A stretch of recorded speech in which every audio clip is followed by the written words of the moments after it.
Hey, welcome back to the Guess Where I Am podcast and who I'm with. I'm Koke. I am in California and I am by myself. I hope y'all have been enjoying season 3 so far and these layovers. I know I'm having a lot of fun recording these layovers, which are kind of like a thought dump, a story reenactment, or some fun facts.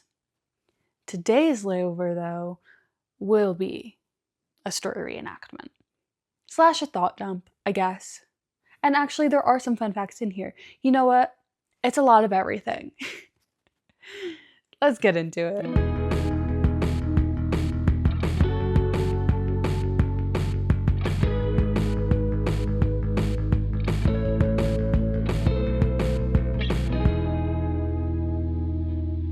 For this layover, I'm going to be talking about layovers.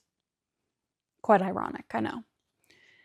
This week, I am taking a trip back home to New York, and I was looking at flights.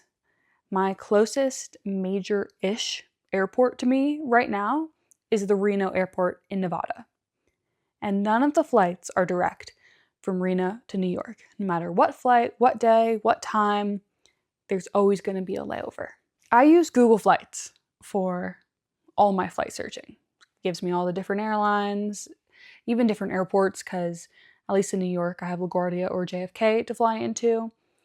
So I see all of these different flight options, and there are seven main ones, at least, all within a $15 price difference.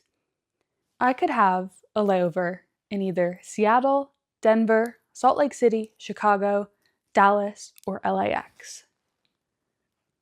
And there are obviously others, but then the price goes up and/or the duration of the layover goes up drastically.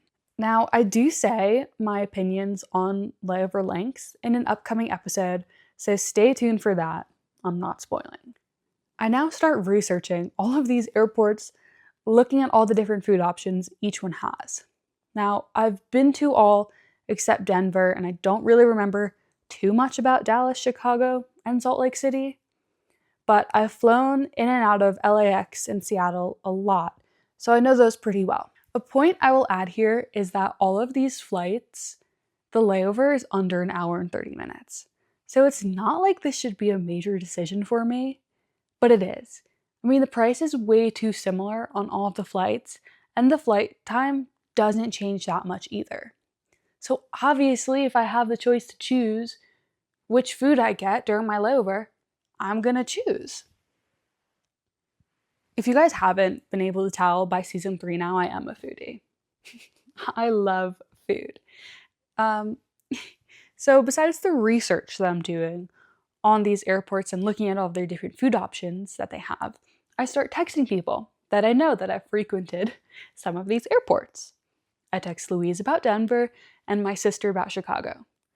Louise comes back to me with some wild information about the Denver airport and all the conspiracies surrounding it. And that can be a layover episode in itself. I won't get into it because I also don't know too much about it. But my sister says the Chicago airport has nothing special to it, especially food-wise. And at this point, I'm so deep into this choice, I am deeping everything. Joe is next to me, making fun of me for how much time and research I'm putting into this, all for an hour and 30-minute layover. But here's the kicker, y'all. I knew which flight I wanted to choose. I wanted to choose the flight with the LAX layover. Why, you might ask? Because the terminal I would be in has my favorite coffee shop ever. But why not just immediately go with that then, if I know I want to go there? Well, because if you think about where I am in California and how I'm flying out of Nevada versus LA versus New York, I would be going back on myself a bit. And yes, this flight and travel time was the only one out of all my options that was longer. So I was really trying to convince myself to choose a different flight and be logistical and not add more time than necessary to my travels.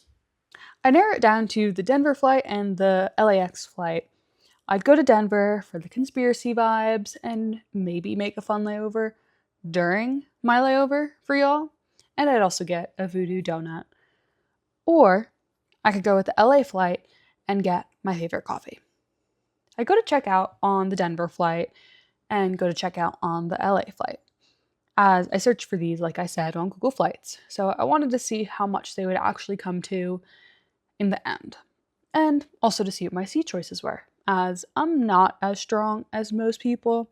And if y'all listen to my Whistler episode, you'll know I do not do well with random seat assignments. I love a window seat way too much. As I'm going through all the steps, I see how the seat options for the Denver flights suck, and I wouldn't get a carry-on. I'd have to pay extra for that. And it's with an airline I rarely fly, so I don't know about their in-flight services. I could pay extra for a better seat, and for one of the segments, I cave, so I wouldn't be a middle seat, and I chose a seat I'd have to pay extra for. Now, I'm going through the LA option, and oh boy, do I have endless good seat options.